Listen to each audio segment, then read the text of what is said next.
Hey guys, we're going on a side quest. It's gonna be one of those days, guys. Get ready for it. We're covering something a bit more serious today because, let's be real, the internet can be a really scary place, especially for younger people like me who had to grow up with it. Yes, the internet is awesome in many ways. It allows me to have this job. It allows me to communicate with friends across the world. But at the same time, when you put naive kids online, a world of information, and people at their fingertips, there are some serious vulnerabilities there, especially if you're not monitoring their every single move. Predators, people who exploit and prey upon young children, they have found a place on the internet. It gives them access to their victims, much easier access than they would ever have in real life. It allows them to hide behind a screen of anonymity, and obscure online forums go unmoderated all the time. And even major websites like Twitter or Instagram, they are not exactly punished for allowing this kind of behavior on their platform, which means that they are sometimes very lax with moderating this kind of content. It is a scary prospect if kids are going to be allowed to continue to be on the internet as much as they are today. But don't you worry. While it all seems hopeless, there is a community out there willing to stand up to these diddlers. A community of powerful, vigilante YouTubers who will stop at nothing to expose these people and bring them out of the shadows and into the light. And, God. Yes, today we are talking about YouTube's Predator Hunter community, a community of people who espout that they bring predators out of obscurity and expose them to the worldwide world while at the same time reporting their activities to the relevant authorities. On the surface, it sounds like a perfectly honorable idea, but in practice, a lot of these creators are more self-aggrandizing than helpful, and they do anything but take this very serious topic seriously. Today, we are specifically covering Mamamax, a very large Predator Hunter creator with almost 700,000 subscribers who got in a major controversy during the pandemic and tried to make a comeback just recently in 2025. And we're also covering Lio Convoy, a smaller Predator Hunter channel that I think is also extremely fascinating because I think his motivations and his methods expose a lot of the problems with the Predator Hunter community in general. Both of these creators are important to the story, and you're going to see some startling similarities between both of them, the problems with their methods, and how they act when they are confronted by actual victims. It is some really depressing stuff, but at the same time, I think it's important to expose the kind of foolishness that's going on here, because again, this is a really serious topic that I care about. And I don't want clowns like this making it even harder for victims to come forward. So, without further ado, guys, what the hell happened?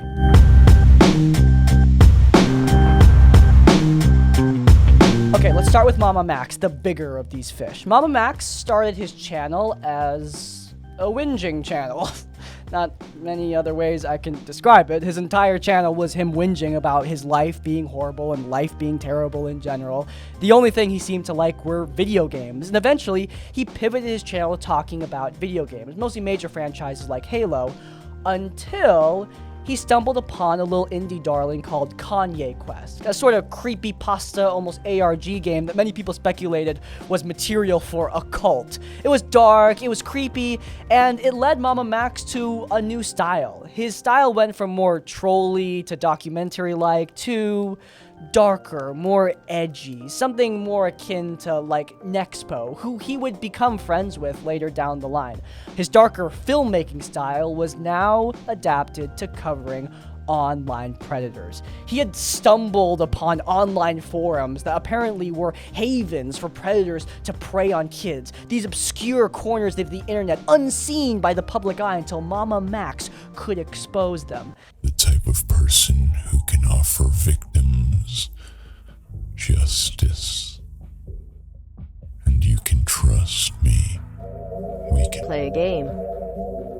But they have no chance of winning.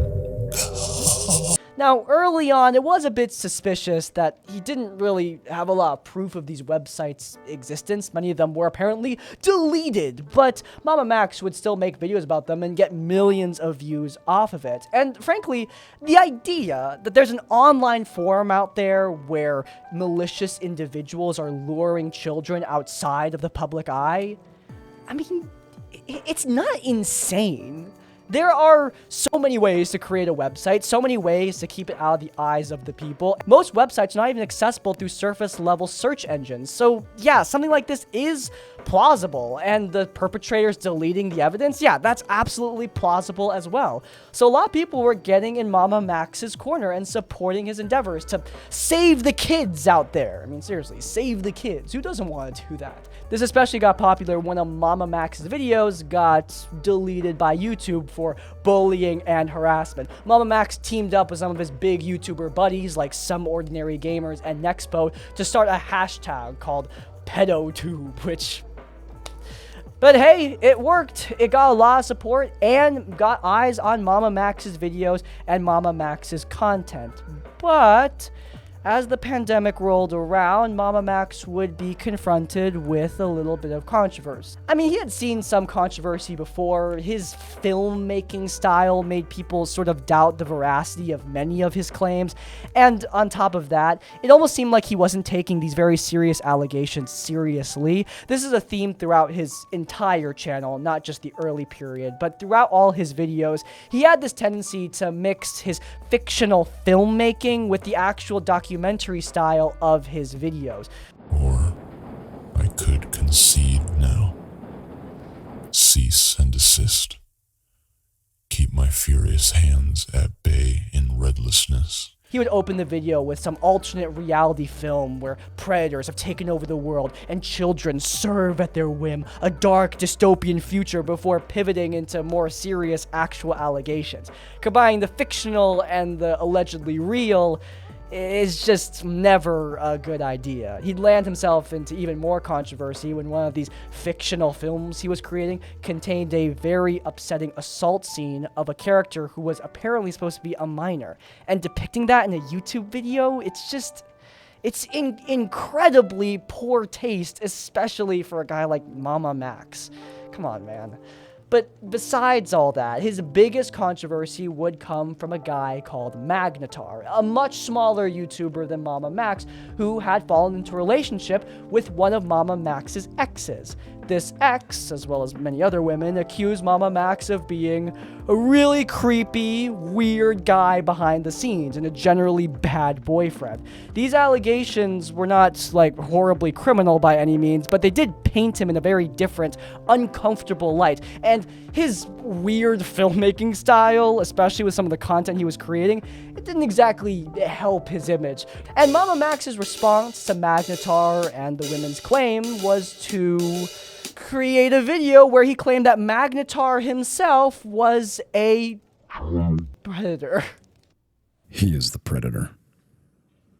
I guess it's poetic that my abusers try to take me down with the help of a pedophile. It's funny because the video where he exposed Magnetar's supposed wrongdoings was called Believe All Abusers, an obvious play on believe survivors, believe victims. Mamamax's message in this video was to believe victims, that he doesn't want abusers like Magnetar to take control of the narrative. But like, Max, bro, the call is coming from inside the house. You yourself have alleged victims. You're saying believe all victims. What about yours? I'm assuming they didn't count because he wasn't really addressing them much. He was only talking about the person who was giving them a platform. Magnetar would look into suing Mamamax for defamation, but unfortunately would not get the funding to do so, and the whole situation kind of petered out, with Mamamax getting away with this very baseless claim for way longer than he should have. I cannot exaggerate this enough. He made a very bold claim about a fellow creator with almost zero evidence to back it up. That would be bad enough, but Mamamax's behavior would continue to worsen when he made a video calling out Charlie from Moist Critical. Yeah, this guy. You've probably seen this guy if you've been on YouTube. He's a really big commentary YouTuber, arguably the biggest. And Mamamax decided to call him out because he wasn't platforming the victims of Mamamax's latest investigation. We talked like a month ago about like what he was working on in his investigation. And then apparently when I had COVID, he messaged me a couple times and I never saw it. And now he's taken that as me ghosting him and ignoring his very important mission. Yeah, he decided the best way to get Moist Critical, Charlie, to help him out was to make a clickbaity fake call out of the guy. And Charlie from Moist Critical wasn't the only one. Mamamax name dropped a bunch of famous YouTubers, trying to imply that all of them were complicit in some kind of predator conspiracy, that they were all protecting the predators of the world by not supporting Mamamax in his crusade. If I have to start shit with every influencer in this goddamned planet just to make anyone give even a slight so be it. I'd rather have the whole world hate me than ever hear a child's voice being silenced again. It was a lot. He was on this weird clickbait trip where he was just trying to bait famous YouTubers into talking about him. And now, you might be curious, hey Crispy, what is this investigation that Mamamax was leading at this point? Was he investigating some big ring? Did he have tons of evidence? Well, he was investigating a werewolf sex cult. Spencer and the other survivors shared their stories with me. This video serves as their scream for action against their perpetrator. But if this guy wants to report on this situation, report on it first, then go around trying to make it famous.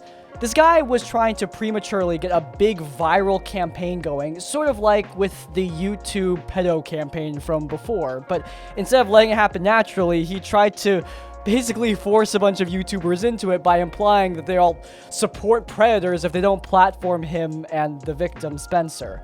Now, Spencer is only one of the victims that Mamamax was working with, but she was the main one. She was the one giving all the testimonies, she was the one appearing on his podcast, and his handling of Spencer is even more concerning, in my opinion, because he practically adopted her into his home.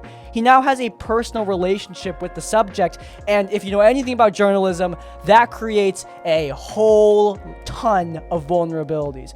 If you know anything about protecting people who have been victims of grooming or assault, you know that this creates even more vulnerabilities. It is seriously bad practice to develop these sort of dependent relationships with victims, and Mamamax was doing it tenfold here by bringing her in to live in his home.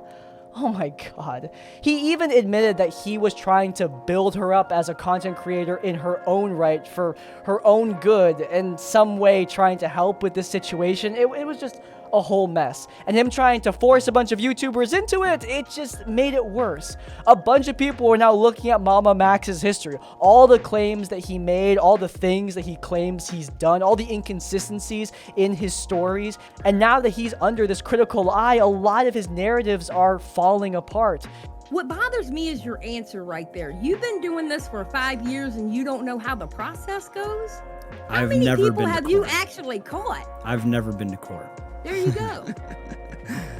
I'm glad you're a vigilante for views only. You're a vigilante for views only. Bro, are you serious? He claimed that one of his mega accounts that he uses to store evidence was banned for no reason, when Mega actually banned his account for some very concerning reasons. Mamamax has not really bothered to clarify the situation beyond saying it wasn't justified, but Mega claiming that the account that he had was storing inappropriate material, it was definitely concerning for a lot of people. A lot of the inconsistencies of his own narratives around his actions with predators were also being brought up. Had he actually gotten anyone arrested? Well, that was definitely up in the air.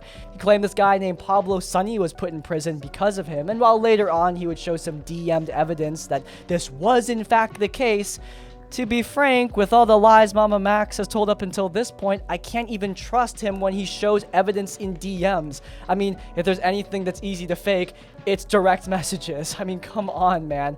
The fact is, this guy screwed up time and time and time again. Countless inconsistencies in everything he did, to the point where all his videos are currently believed by many people to be just straight up fiction, self-aggrandizing superhero fiction of this guy pretending to be the savior of the children, when in fact, he's just some dude in his basement with a deep voice modulator pretending that he's actually doing something.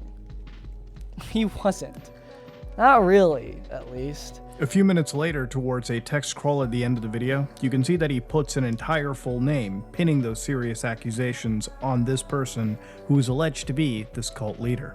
So these were very, very serious accusations, which need to be matched with very, very serious, corroborative, ironclad evidence. The situation would deteriorate further and Mamamax would depart from the internet. But in 2025, he returned with a video giving his side of the story. And by his side, there was a lot of whataboutisms and a lot of excuses with not a lot of evidence.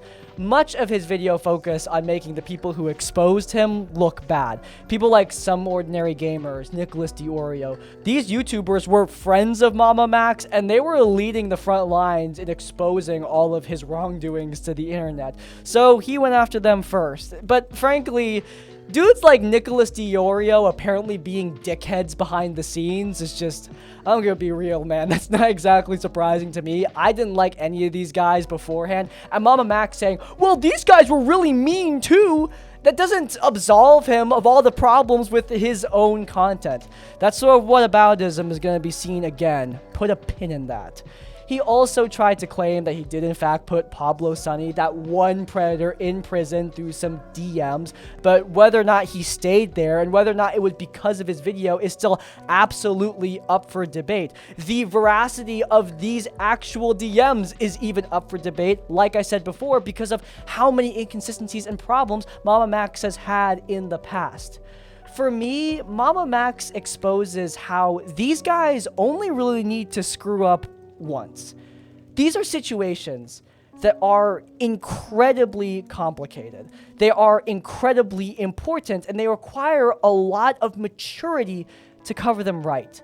Mamamax didn't have this. He was an amateur filmmaker making dystopian fiction about real-life cases of predation, or at least he claims real-life cases of predation. But that's the problem, isn't it? His lack of journalistic integrity, the low burden of proof that he held his videos to, the low standards that he had, it leads to me just not being able to believe a single thing that he says. Even when he presents evidence, I still raise my eyebrow and question what I'm seeing because this guy has screwed up so many times in the past. Again, I'm not trying to say there's like malicious intent here, that he's secretly a predator himself. I've seen some people claim that, and that in itself is the same problem that I am confronting here. The lack of evidence. We shouldn't just be claiming these things. You need to back it up with something, and he doesn't care to. This is more than just some petty YouTuber drama. You're claiming to be a predator hunter, but when your burden of proof is this low, when your journalistic skills are this shoddy, when you are developing personal relationships with your sources, it brings everything into question. Oh, and speaking of, that personal relationship with Spencer would also fall apart. In his My Side of the Story video, he would admit that Spencer was exploiting him for money, that Spencer allegedly tore apart his home, that Spencer was actually a huge manipulator behind the scenes, which, yeah, who could have predicted that that sort of connection to a source might turn into a problem in the future? Whoa, Mamamax, who could have seen this coming? Honestly, it paints a lot of the response video in just such a comedic light because he still doubles down that he was right to call out Moist Critical. He was right to call out all these big creators for not platforming Spencer and platforming this whole situation with the werewolf sex cult. But at the same time, he's admitting that Spencer was manipulative behind the scenes, that Spencer was a huge problem, a demon in his own home. So I'm like, bro, they knew before you. You were just too stupid to catch on, man. Mamamax has continued down his crusade attempting to expose his detractors. Most recently, he went after Mudahar from Some Ordinary Gamers, and now it appears he's going after Nexpo. But these videos have been received with almost universally negative responses. Like, the comments are just brutal. I respect him for not turning them off, but I don't see the tide shifting for him anytime soon. Now, Mamamax's motivations here, I think they're actually fairly transparent. Like, the guy got pretty famous off this. He got his big break from talking about something creepy. He got a bigger break when YouTube banned one of his videos, and from there he doubled down, became a full-time predator hunter, where he got a lot of attention for a little bit. It was only when people really looked at him with a critical eye that he got exposed and his channel fell apart, but for a while there, he was famous. He was the filmmaker, the vigilante that people wanted to see. He was a hero with an audience. The next guy's even more confusing because he didn't have any of that. The next guy's really cringy, so I'm gonna save you by telling you about today's sponsor. Today's video is sponsored by BootDev, an incredibly innovative and fun way to learn how to code. I've actually learned how to program in Unity Engine, and it was horrible. I was horrible at it. But BootDev makes things so much more enjoyable. They tackle the biggest problem with learning programming, and that is the boredom. Rather than mind-numbing classes, BootDev makes game design into a game itself, learning a variety of programming languages, including Python, Go, and JavaScript, through the lens of a game. But this isn't some crap you just give to kids, alright? This is real programming. You're writing a lot of code, and you're building real projects. But these developers are aware that while doing real work, it doesn't need to be mind-numbingly boring. Look, I was horrific at programming, but this made me want to get back into it. If you guys are interested, you can head down into the description down below or to the pinned comment where you can get access to BootDev. If you use my code or my link, you also get 25% off either your first month or your first entire year. A dang good bargain. Thank you so much to BootDev for sponsoring today's episode. As always, supporting our sponsors does support us. Without further ado, I'm going to get back to the tea. There is no dirt on me. Wanna know why there's no dirt on me? Because I know at the end of existence, I have to answer to a just, righteous God. And I'm a lot more afraid of how he's gonna respond to any furry degenerate weirdos that are angry at me and are digging for dirt. That's why they have to manufacture it. Lio Convoy. If you know who that is, you're rolling your eyes. If you have no idea who that is, don't worry, I'll explain. He got his first taste of controversy when he dove into a spat between two fellow toy reviewers over the collector's edition of Jabba's sail barge from Star Wars. It's not important. Look, the point is that Lio Convoy was completely disconnected from this. He was only loosely connected to one member of this whole controversy, but he jumped in with reckless abandon, threatening to expose the criminal past of one of the parties of this Star Wars toy debate. What's that criminal past, you might be wondering? It must have been pretty bad if Lio Convoy needed to butt his way into this weird toy reviewer drama between two middle-aged men. Well, the criminal past is that one of the guys involved, committed theft in 1998. Lio Convoy was taking this with deathly seriousness, alright? He was going to destroy this guy for his criminal past and expose him as the fraud he really is to the entire toy reviewer community or something like that. Danobi Ortiz, I want you to pay very close attention to what I'm about to say. Do not ever try to play that game with me. I don't de-escalate. I go full scorched earth.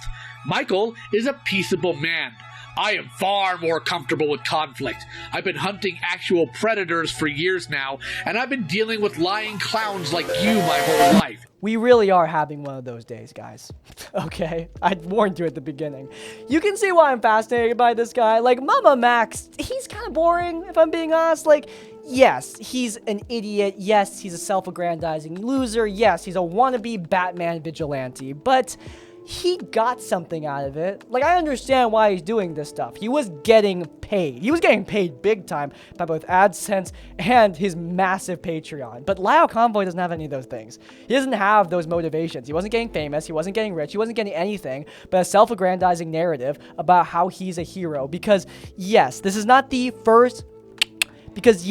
first time he really dove into a controversy, but it would not be the last. Lio Convoy would do this again. He randomly brought up that he had hunted predators before, and I guess he really wanted to do it again because on his YouTube channel, he would pivot into talking about predators, specifically in communities like furries, for example. Very, very small niche online communities, many of them isolated to Discord servers. Oh, and remember the whole adopting victims thing? Well, like, yes, he would be adopting alleged groomer victims to live in his house, just like Mamamax. And this time, guys, I'm sure that it's going to end swimmingly. I mean, Lio Convoy is married, which means he's definitely mature enough to handle this, right?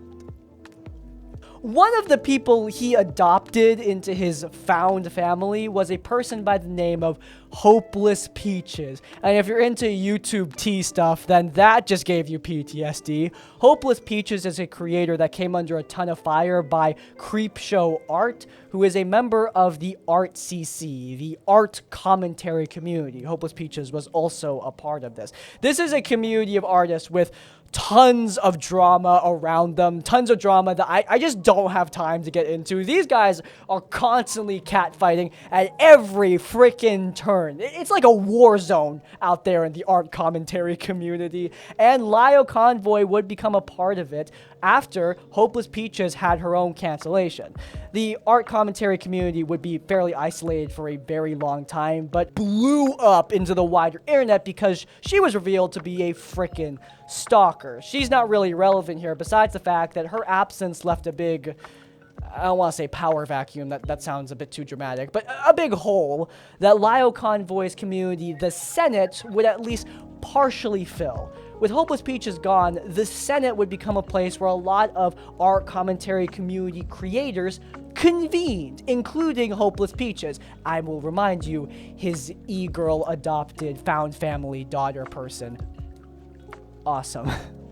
The Senate is a Discord server where Lio Convoy would work with his fellow creators and team members to take down predators. Because at this point, yes, Lio has completely shifted his content. He is gun-ho for hunting down these predators in online, especially Discord communities. He would bring the Discord moderators justice to these creeps.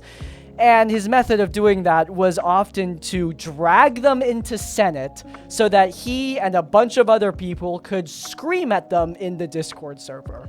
Overall, these online calls with Lio Convoy would be very controversial in many different ways. A lot of them have been archived, and many of them are extremely difficult to listen to, not only because Lio Convoy is a very cringe person. I mean, come on, do you remember this? I mean, good God, this image hasn't left my mind all week.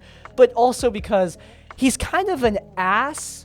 For starters, he had a tendency to really love bullying children. I mean, he's part of the art commentary community. This is a community filled with a lot of young people, and sometimes teenagers are dicks. I know, who could have foreseen this? It's a plot twist no one could have seen coming. But Lio Convoy would respond to that in a very mature fashion. I actually have guns.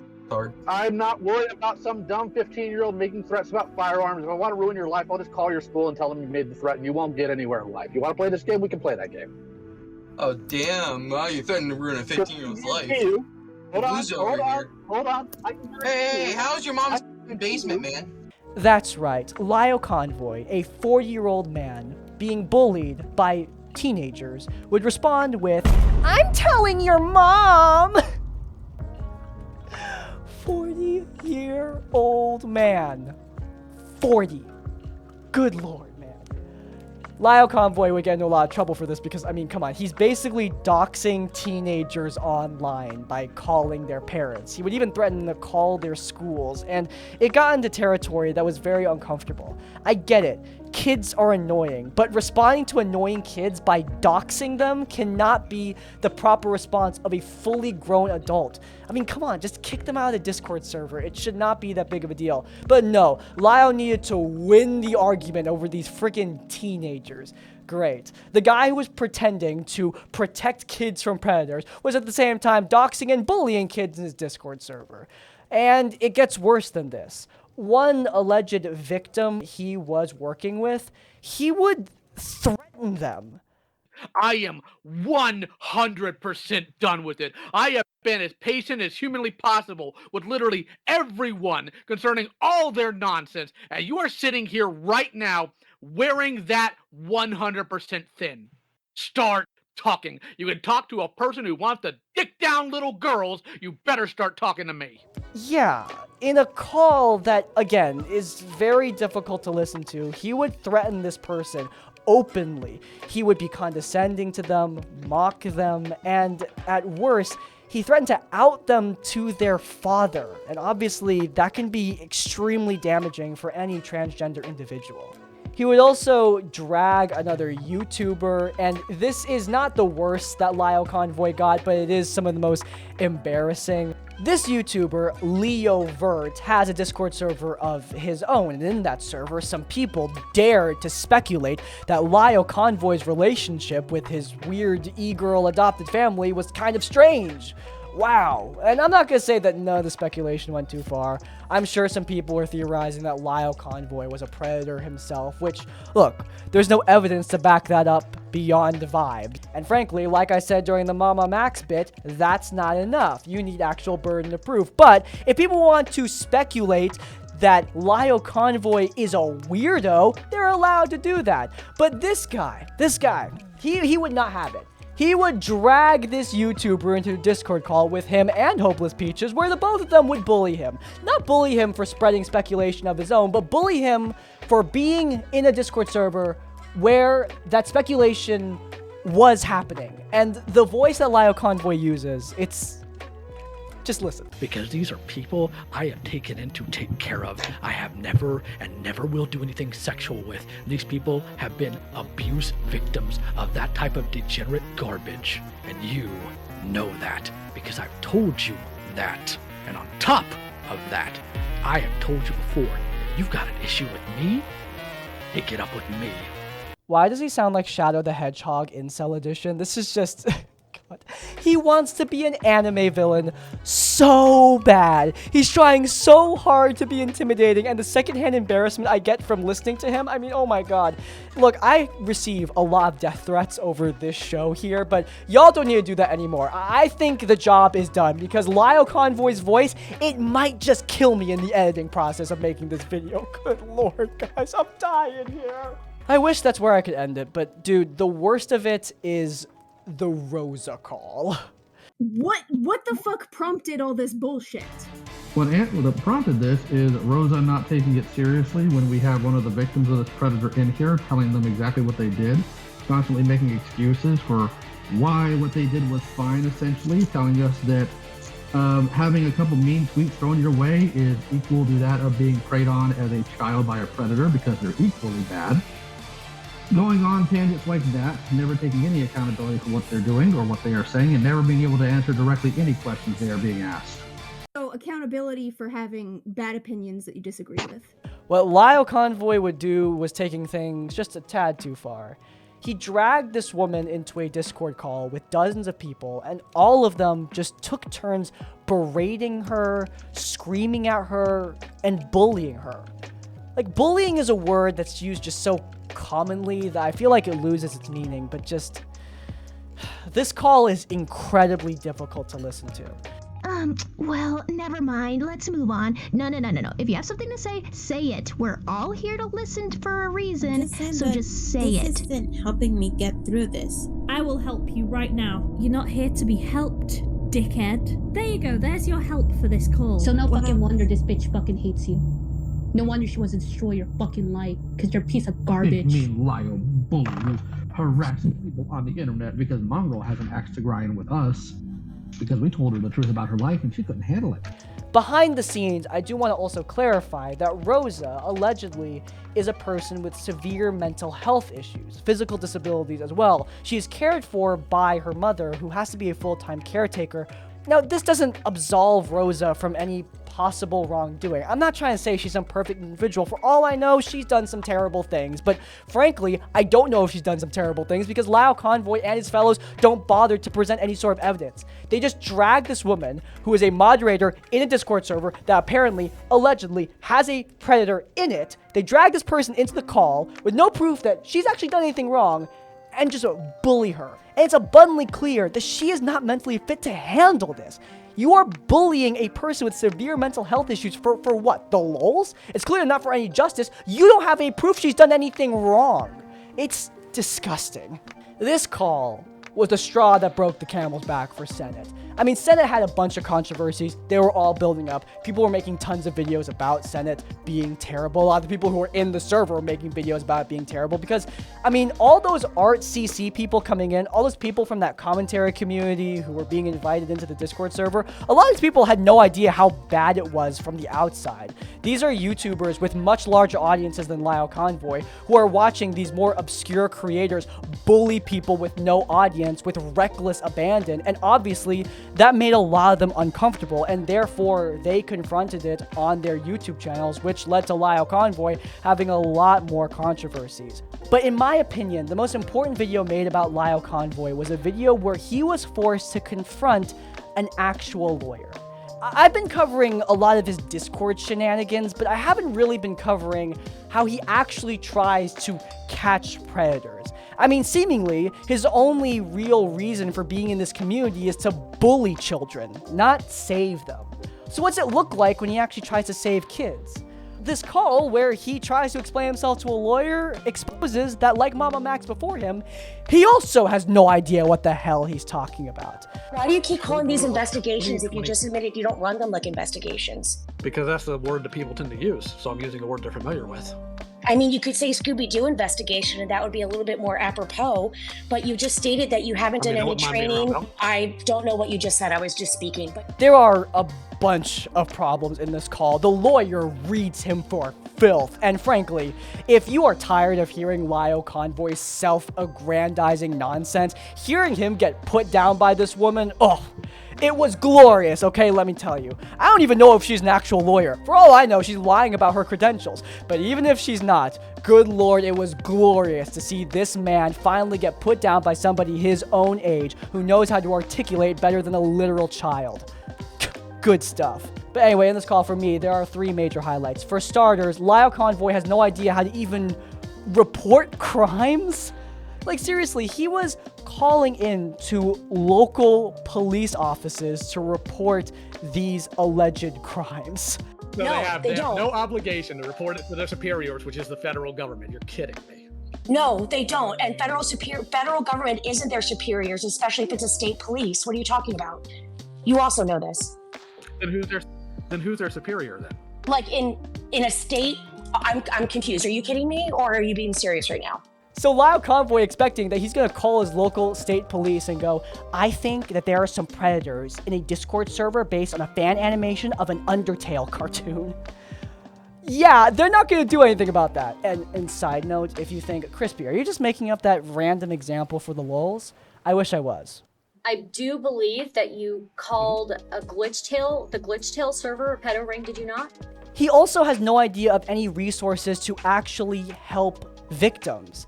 He was completely surprised to hear of organizations like RAIN who have chapters across the United States and do a lot of work with victims to make sure they get out of bad situations with their abusers. He had no idea that this organization even exists. For a guy who claims to be a predator hunter, he has no idea about one of the biggest organizations that helps to protect people against predators. Really? Not a single clue? Even freaking Mamamax was actually volunteering at organizations that help to protect survivors. Are you kidding me? Like, Mamamax had a lot of problems, but at the very least, he knew about real organizations that actually help. He also knew that you're supposed to contact the FBI, but Lio Convoy couldn't even do either of those things correctly. But the most terrifying part of this call was when Lio Convoy was put on blast for Just listen to the audio, man. Or her other option is, of course, to set up that camera tonight and see what happens. Yeah, that's one thing I think that should happen either way, is get that camera rolling just in case. Because the moment that's caught on footage, those are pretty cheap, aren't they? What Yeah. Lyle, you're talking about camera. it like setting up like a nature preserve trail camera. Come on. Just for context, in that call, he's talking about a young girl who's trapped in her home, and she is afraid of her abuser, her mother's boyfriend, coming in. And obviously, this is a very terrifying situation. How does Lyle respond? He proposes the idea that she film herself that night in case the abuser does something, so that she has proof. I'm not going to spell out what Lio Convoy is telling this underage minor to produce, but it's bad. It's very, very bad. And when the lawyer calls him out, you'd think that he would say that, he made a mistake here. This was clearly just an idea he was spitballing with the boys. And yes, it is a blatantly stupid thing to say. I can't even believe that thought went through the head of an adult grown man. But it was just an idea, right? No. He defends it. He defends it with his whole freaking chest. I'm so sorry. Guys, they were 16 at the time. You're basically advising somebody to produce. Yeah. No, that is not the case. Yes, that is what that is. It is. No, that's not what that is, and you're an idiot if you think so. He can just move on and pretend like it's A-okay, all good. Disgusting. This is not a man who cares about helping kids. And if he does care about helping kids, then he's a man who doesn't care enough to learn how to actually do it if this is the advice that he is giving victims. Like Mamamax before him, Lio Convoy would come back with an extremely long apology video. Like, seriously, can these guys, just cut it down to, like 5 minutes? But look, this video is a nothing burger. A lot of it is him just trying to build excuses for his actions. I mean, he apologized for some of it. That Rosa call, the one where he bullied a mentally ill woman. That call he does apologize for, but at the same time, he creates a bunch of excuses as to why it was justified. Like, seriously, you can't say sorry and then go but immediately after that. Come on, man. Everyone knows that. Oh, also, hey, remember how I said that adopting victims into your house is a bad idea and might present some vulnerabilities? Well, guess what? Who could have guessed it happens again? Because Lio Convoy would also call out Hopeless Peaches. He would call out them for their own manipulative behavior. Hopeless Peaches would fall into a bunch of controversy on their own time. I don't really have time to cover all of it, but they were engaging in some creepy stuff on their own. And yeah, Hopeless Peaches sucks. I agree with that. But does that mean that Lio Convoy is completely absolved of all of his own crap? Absolutely not. It's the same thing with Mamamax. What about all these other guys who are doing bad stuff? Dude, we're not here about them. We're here about you. He claims to have grown, to have learned. His community flooded into my community post to talk about how I don't do my research, how Lio Convoy has changed, he's a better person now. But dude, he's still making these kind of videos. He might not be using the Senate anymore, but he's still bullying kids in Discord. Like, here's a clip of him fantasizing about a kid who was trolling in his Discord getting shot by the SWAT team. Questions about. At this point, I just hope somebody doxes you, swats you, and then you get shot. You want someone to dox, SWAT, and shoot me? Yes, that would be preferable to whatever you're doing here. I think it would be pretty hilarious. What did I do that warrants that Lio Convoy? The way you are acting, the fact that you were avoiding questions, and I have severe skepticism about whether or not you're actually in communication with minors based on how you're responding here. Yeah, that's the sound of a man who's grown and changed. He's so much better now. God, guys, come on. Look, I'm not saying that people like Mamamax, like Lio Convoy, that they can't grow up, that they can't get better. But when you're covering a topic as serious as this, you don't get to keep on screwing up. Lio Convoy is surrounding himself with all these figurines of his favorite anime heroes, and he's built this whole persona in an effort to be one. But the truth is, he's not a hero, he's not a warrior, this isn't an anime, this is real life. Lio Convoy is just a painfully under-average, half-baked man who desperately wants to be more than he is, but doesn't realize that his own stupidity has stopped him from ever doing that. Look, this video is not really about these two guys. I mean, it is. They are representative of something, though, and that is hero culture. It's something that is becoming a real problem, a view of justice that brings up the dude who's saving everybody and minimizes the role of victims. Look, Mamamax, Lio Convoy, they think about the victims, they bring it up in their videos, but think for a second about the way they actually treat victims. I mean, they were freaking adopting these people. Not literally in the sense that they were going to a courtroom and getting papers filed, but they were bringing them into their own homes, which seemed like such an obvious thing to both of them. I mean, neither of them questioned that this could be a problem when it is bad practice in any serious organization that prevents these kind of crimes for damn good reason. Like I said before, it creates insane vulnerabilities. But they needed their narrative. The guy who swooped in and gave these poor victims a place to stay when they don't need to be personally responsible for it. In that call with Lio Convoy and the lawyer, he was talking over and over again how he had to do something. He needed to be involved when the lawyer was trying to tell him, like, look, this isn't about you. Either I let them get assaulted in this possible case, or we have something that we can at least pass to the authorities that'll make them actually do something over it. So you're not letting anything happen because you're still just an internet stranger. You have no authority or ability to do anything other than maybe giving like a sympathetic ear. You are not letting anything happen. It's not about you. It's about them. These guys are internet strangers trying to be heroes when that's not what the world needs. I mean, think about what these guys are trying to accomplish. I mean, even what's more official figures who are actually going around practicing vigilante law enforcement are trying to accomplish. The problem with all of this crap, all of this predator hunting, both online and in the real world, is that it ignores the fact that the victims have already been through horrible things. I mean, all of this justice happens retroactively. By the time this all goes down, these kids are already horribly traumatized. And obviously, if you save them from that situation, you have done a moral good.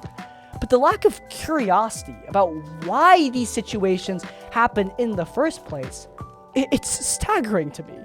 We're not working to create a better world by just busting down doors and grabbing the bad guys. We don't question how we as a society could do better to prevent crimes like this before they even happen.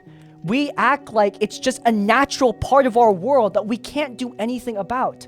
And if you know anything about these horrible crimes, about trafficking, about predators, you know that that's not true. You know that prevention is possible.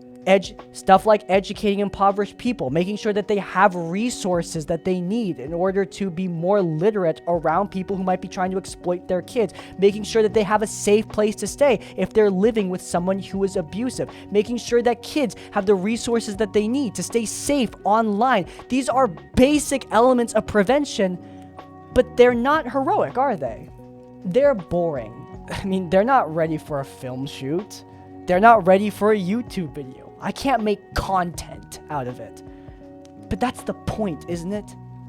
This is serious. It's not content for these slop tubers. But that's what they tried to make it into. And that's why I'm glad to see their channels die. That's why I hope this entire genre dies. It's not just them. It's the narrative that they perpetrate. I know what I'm proposing is scary, by the way. I know it seems impossible to change society and make the world a better place. It sounds big, but that's because one hero isn't supposed to do it. It's supposed to be all of us together, learning and educating each other on how to make our world better, advocating for real change. I know it seems impossible, but I would argue it's a hell of a lot more possible than thinking that we're all going to be saved by a YouTuber with a cringy modulated voice and a furry who's surrounded by Gundam toys. Yeah. These heroes aren't going to help us, guys. Alright. Again, got a little less fun there, but I hope you had something to take away. If you did, and you watched the whole thing, please do leave the comment real change to let me know you were loyal to the tavern and watched the whole video. But hey. But hey, if you guys enjoyed it so much, you might as well watch another one. Here is an episode where we covered another abuser, Andy Blake. Yeah, he has a whole rabbit hole. He even tried to be friends with Critical Role. It's linked up in the cards. But before you go, please leave a like on this one and subscribe to Crispy's Tavern so you don't miss any of our content when it comes out. And if you want to support us directly, then you can find our Patreon, where you will get access to an exclusive podcast, an exclusive Discord server, and exclusive Dungeons & Dragons homebrew content. In essence, like, comment, subscribe, support. I'll see you all next time. Farewell.